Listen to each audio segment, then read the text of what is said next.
Halo, kembali berjumpa pada video kali ini membahas mengenai usaha dan pesawat sederhana dalam kehidupan sehari-hari, bab 2 IPA SMP kelas 8 K13.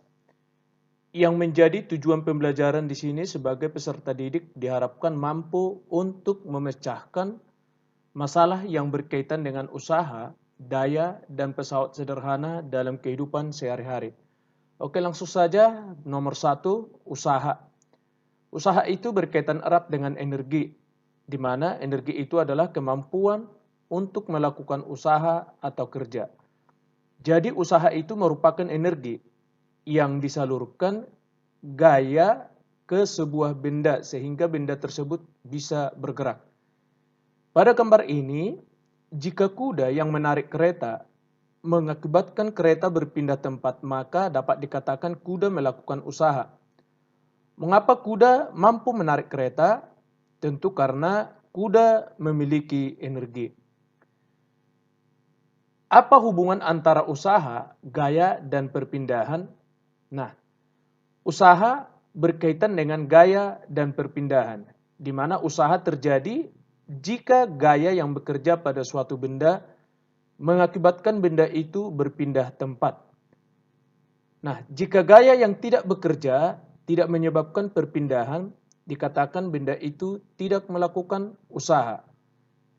Jadi, berdasarkan pengertian ini, jika pada sebuah benda bekerja gaya F, hingga benda itu berpindah sejauh S, besar usaha merupakan hasil kali antara gaya dan perpindahan.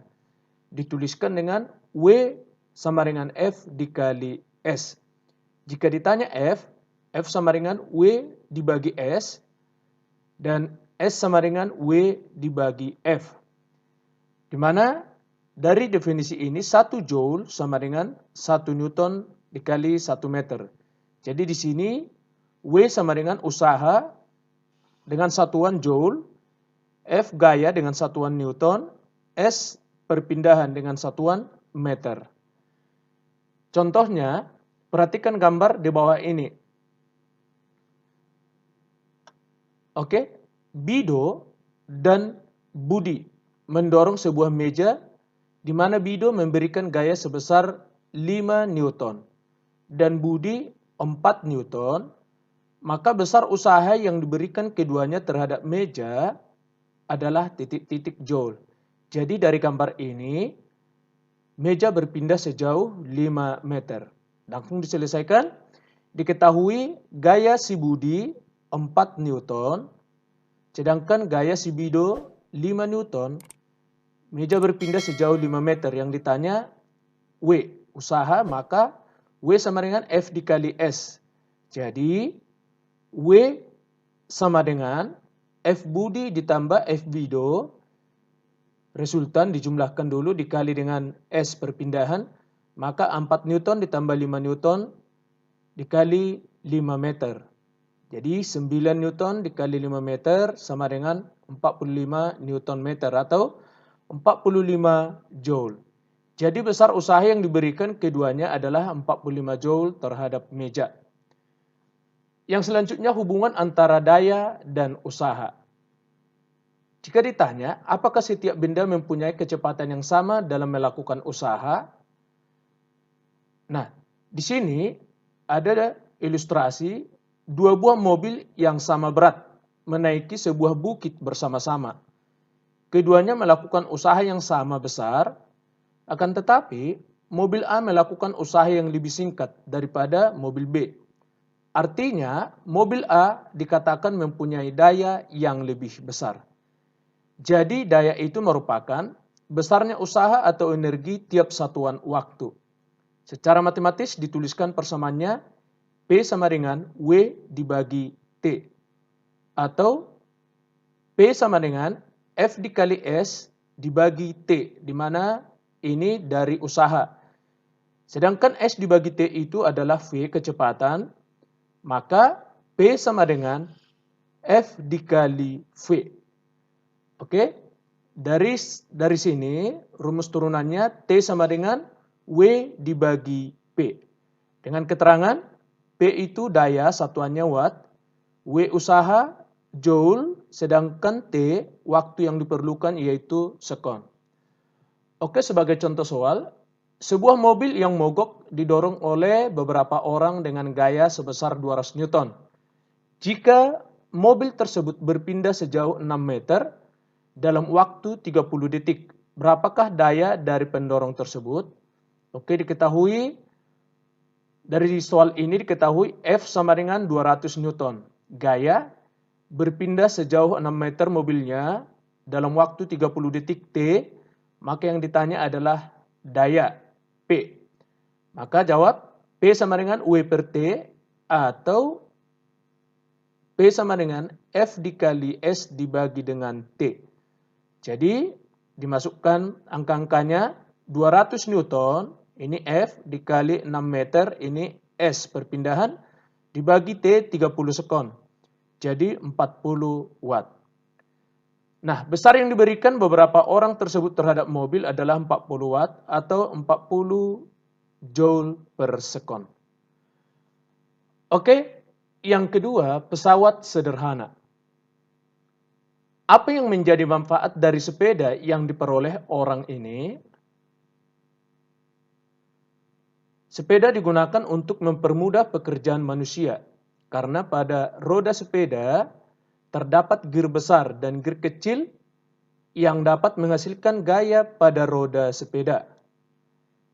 Nah, gear pada sepeda di atas di sini termasuk pesawat sederhana karena memudahkan pergerakan pekerjaan manusia seperti gambar ini.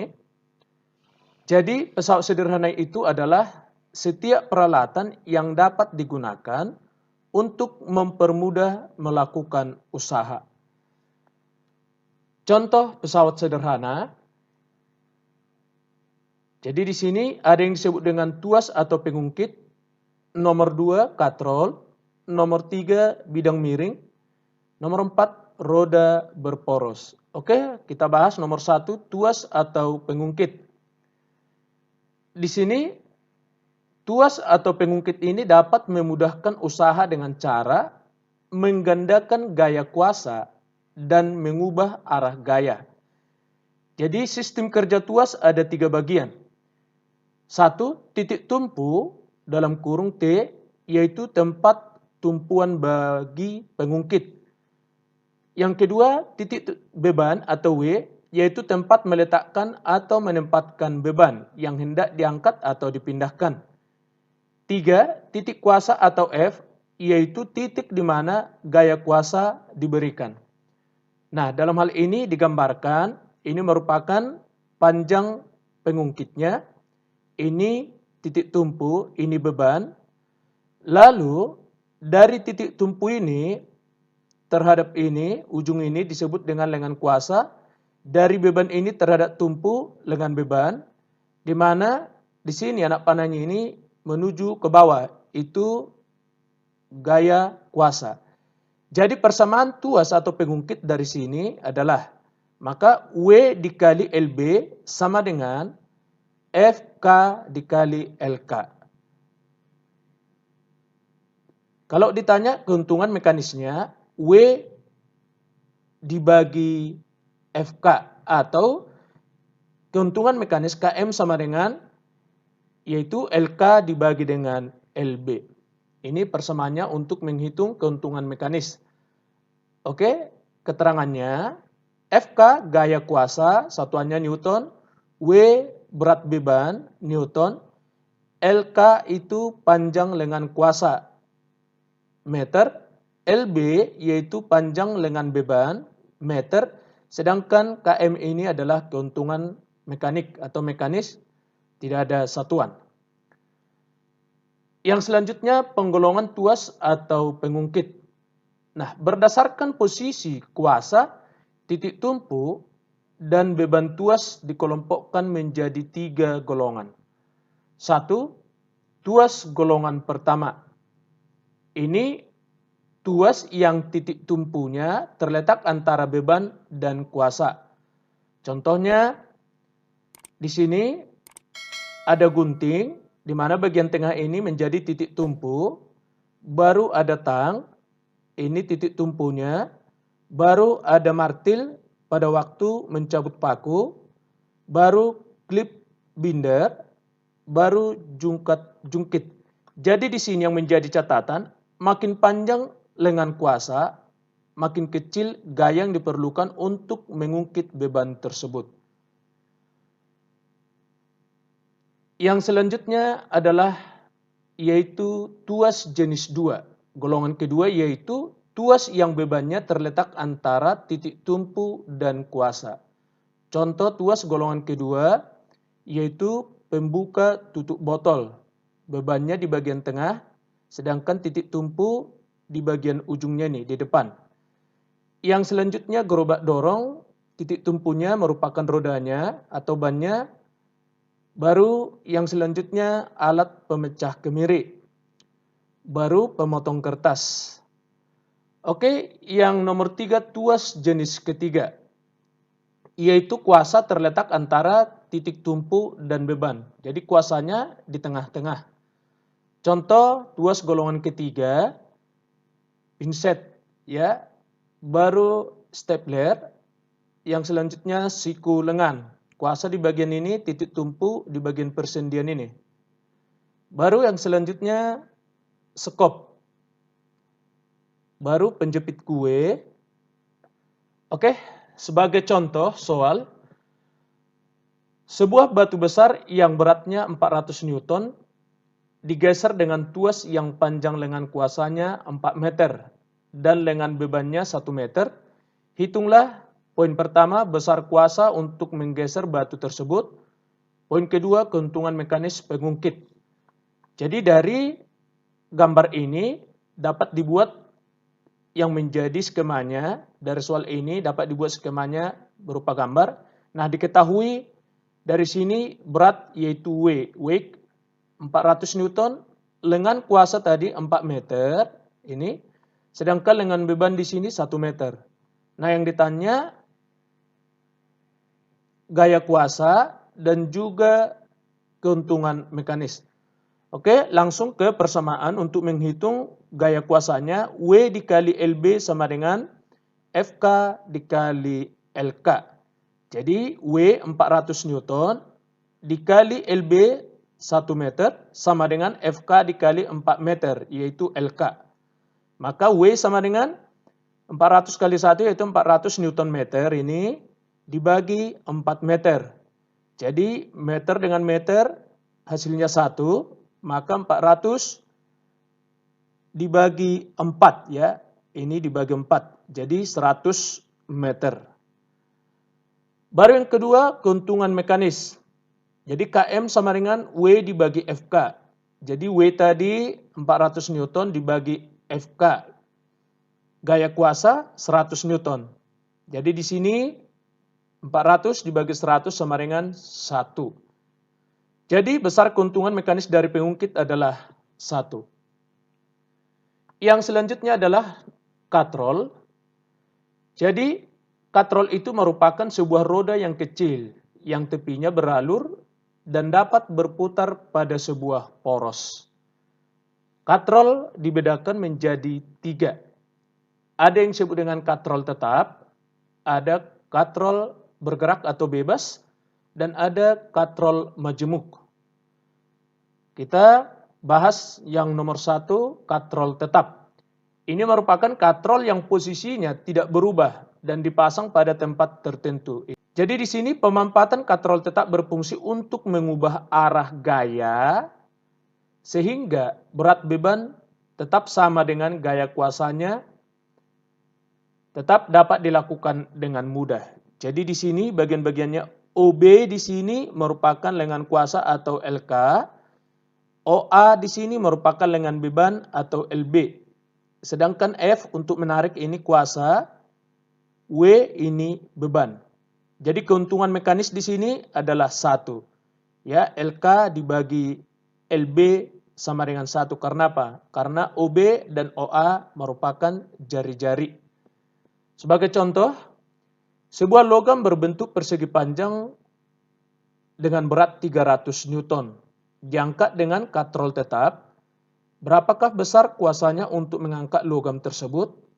Oke, W sama dengan 300 Newton, ditanya F.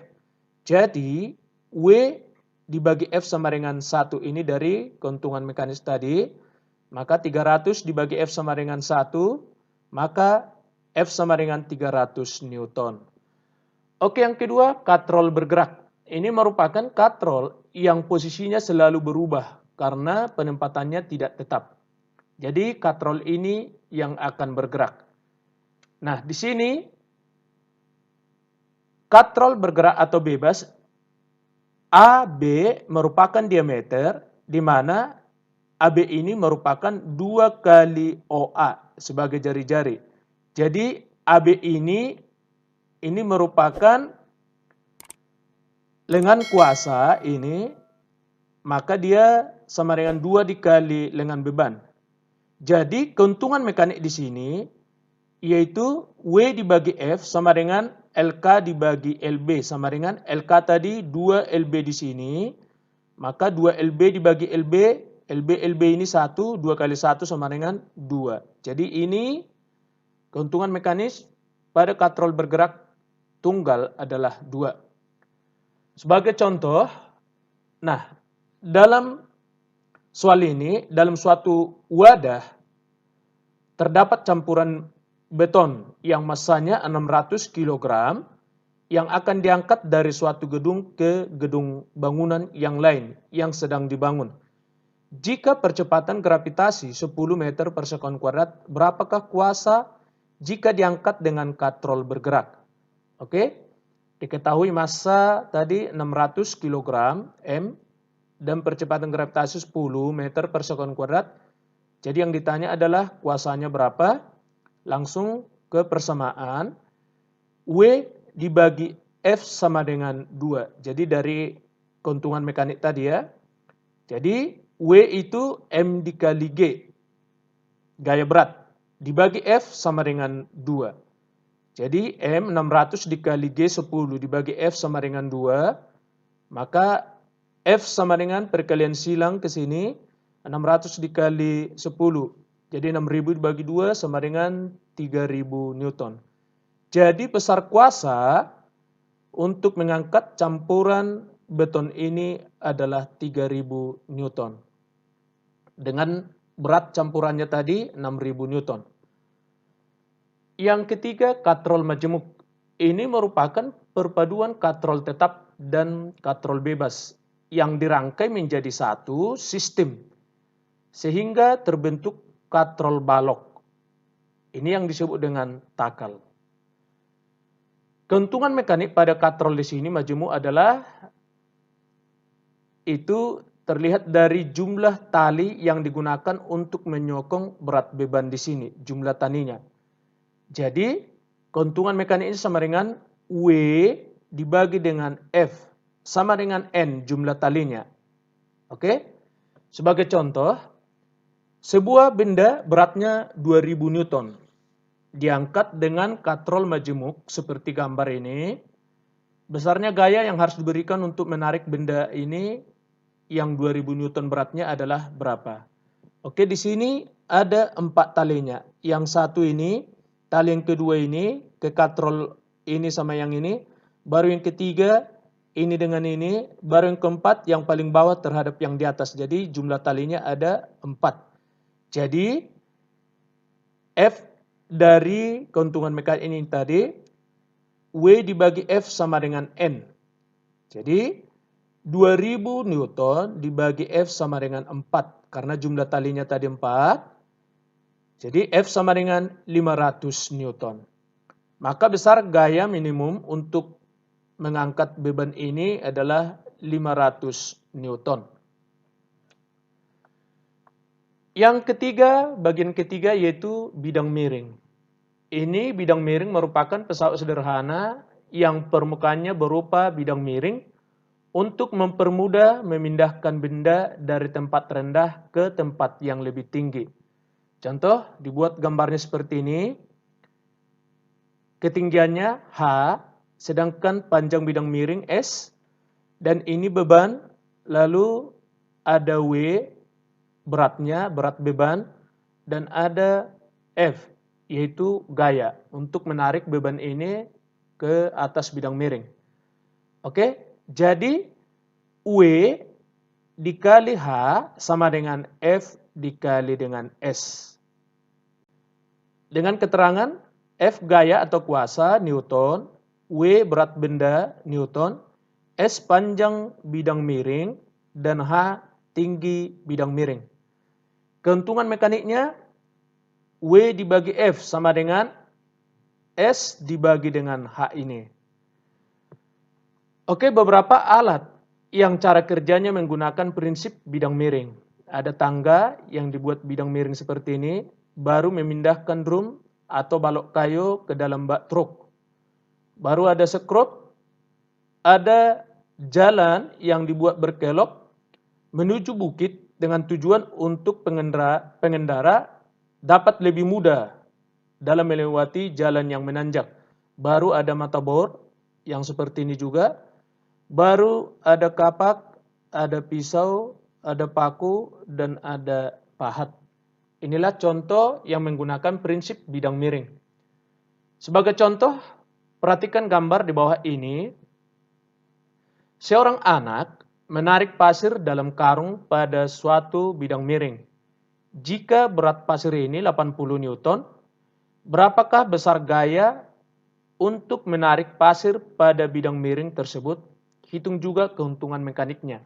Panjang bidang miring S 2 meter, sedangkan tingginya 1 meter, dan yang ditanya F dan keuntungan mekanik. Oke, langsung persamaan untuk menghitung F. W dikali H sama dengan F dikali S. Jadi 80 dikali 1 sama dengan F dikali 2, maka F sama dengan 80 Newton meter dibagi 2 meter. Maka F sama dengan 40 Newton. Maka besar gaya untuk menarik pasir tersebut pada bidang miring ini ke atas adalah 40 Newton. Oke, keuntungan mekaniknya W dibagi F. Jadi 80 dibagi 40 sama dengan 2. Atau bisa juga dengan menggunakan S dibagi H. 2 meter. Jadi tetap mempunyai nilai yang sama. Yang keempat, roda berporos. Ini merupakan pesawat sederhana yang memiliki 2 roda dengan ukuran yang berbeda dan berputar bersamaan. Jadi ini roda penggerak. Jadi roda berporos memiliki fungsi untuk mempercepat gaya. Jadi selain gear sepeda, hal seperti ini juga dapat dijumpai dalam kehidupan sehari-hari, yaitu pada kursi roda, pada mobil, sepeda motor, baru ada bisa juga di sepatu roda. Jadi di sini semakin kecil gear, semakin kecil pula gaya yang dihasilkan, dan sebaliknya. Semakin banyak jumlah gigi, semakin kecil kecepatan rotasinya, dan sebaliknya. Yang bagian kedua, yaitu prinsip kerja pesawat sederhana pada sistem gerak manusia. Nah, beragam pesawat sederhana memiliki kesamaan dengan prinsip dasar dari sistem gerak manusia. Jadi, pada otot, sendi, dan rangka yang merupakan sistem gerak manusia, memiliki keterkaitan dengan erat terhadap prinsip kerja sejumlah pesawat sederhana. Contoh yang terdapat pada tuas atau pengungkit terjadi pada saat seseorang mengangkat barbel, di mana pada lengan ini, pada ini sendi ini termasuk titik tumpu, lengan ini merupakan kuasa, sedangkan barbel merupakan beban. Jadi ini pada saat seperti ini keadaannya merupakan tuas jenis ketiga. Baru selain pada kegiatan mengangkat barbel, bisa juga terdapat pada zinjit, berdiri, dan menunduk. Nah, prinsip pengungkit juga dapat digunakan untuk menganalisis pola gerak tubuh pada saat bermain bulu tangkis seperti pada gambar ini, di mana pada leher merupakan pengungkit jenis pertama. Jika keadaan seperti ini, titik tumpu berada di antara kuasa beban. Baru hal ini terjadi ketika pemain bulu tangkis menggunakan otot leher untuk menengadahkan kepalanya. Baru pengungkit jenis ketiga. Kuasa terletak di antara titik tumpu dan beban. Ini, jadi kondisi ini terjadi ketika pemain bulu tangkis menegangkan otot lengan dan bahu. Di sini, baru pada saat menjinjit, juga pengungkit jenis kedua, di mana pada saat seperti ini, beban berada di antara titik tumpu dan kuasa. Ini beban. Jadi kondisi terjadi ketika otot betis pemain bulu tangkis mengangkat beban tubuhnya dengan bertumpu pada jari kakinya. Jadi ini termasuk titik tumpunya, jari kaki. Oke, sampai di sini pembahasan mengenai usaha dan pesawat sederhana dalam kehidupan sehari-hari bab 2. Semoga apa yang dijelaskan dalam video kali ini dapat bermanfaat. Sekian dan terima kasih.